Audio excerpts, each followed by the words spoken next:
The issue of 30,000 was a compromise position that was agreed at the tripartite negotiating table. It wasn't the demand of labor. It wasn't a figure imposed by labor.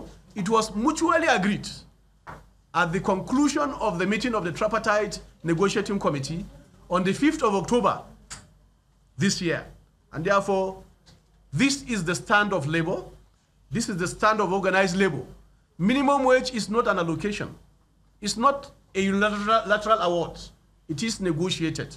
And therefore, the known process of arriving at figure is a tripartite negotiation. And therefore, I think at this point, labor need to reiterate that the allocation or award of 22,500 is hereby rejected. It has no place in collective bargaining process.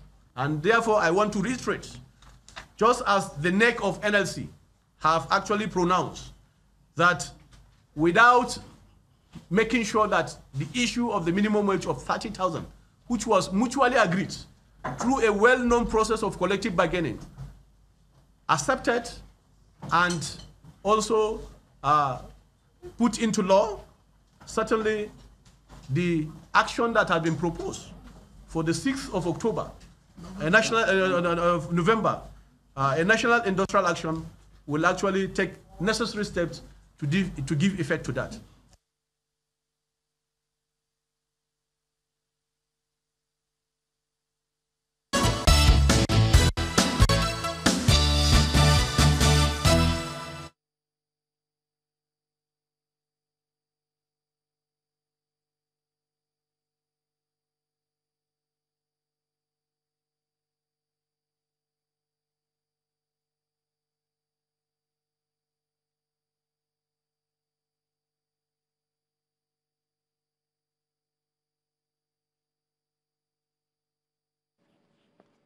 Welcome back to Sunrise Daily, and that's where we're starting off this minimum wage debate, the back and forth.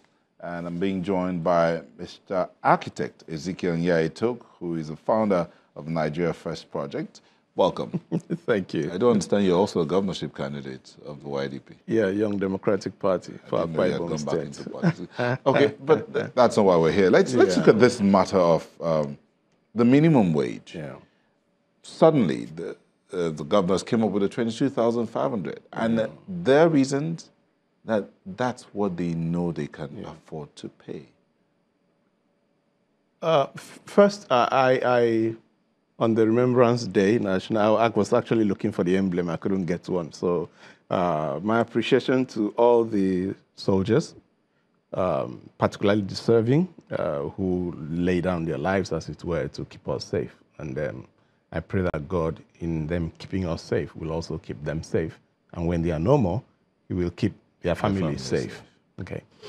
Back to minimum wage. The issue of minimum wage is a national conversation that has to do with our national psyche to start with. We have an amazing document in the Constitution that says that the security and welfare of the people shall be the primary purpose of government. Now, if you look at that background, and I attended a university, the University of Nigeria, where the motto was to restore the dignity of man.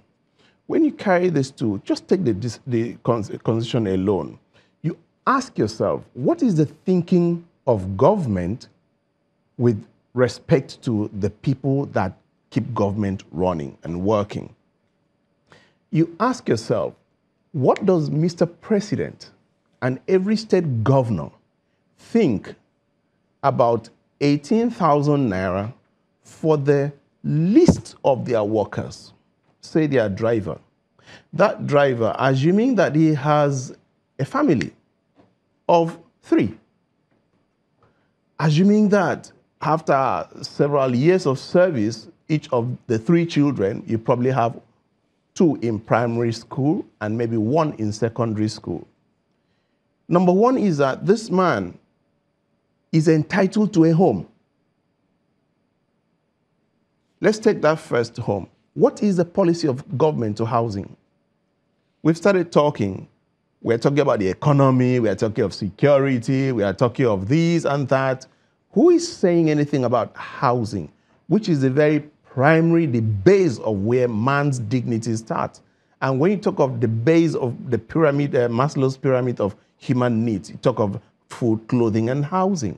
What's been the policy? I mean, we're talking minimum wage here. No, I'm coming. Minimum wage does not come in isolation. We must, unless you understand the fundamentals, you can never discuss minimum wage. You can't discuss minimum wage. So, let me get the minimum wage is to be able to solve the problem of the man. So, if government was providing housing... Thank you. If government made housing available to the people, the next is that this man has to go to work. And there was a certain transportation network and system that is functional. Next, this man knows the value of education, every single person. So the public schools were working, and then the basic infrastructure and the food was addressed. Look at the days. I mean, you're not that young, okay? You can date back to when you were very small. The civil servants, your fathers, they were sure of food, they were sure of clothing, they were earning next to peanuts, but they were happy people because the peanuts were just to take care of the rest when the fundamentals, the basics have been taken care of. Every worker must address the basics. And the minimum wage, we call it minimum wage, they are the instruments to address the basics of life.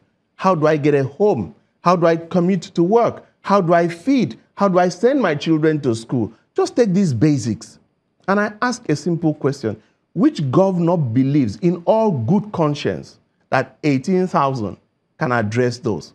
So I expected government to come and say, listen, this is our policy and this is our deliverables on housing.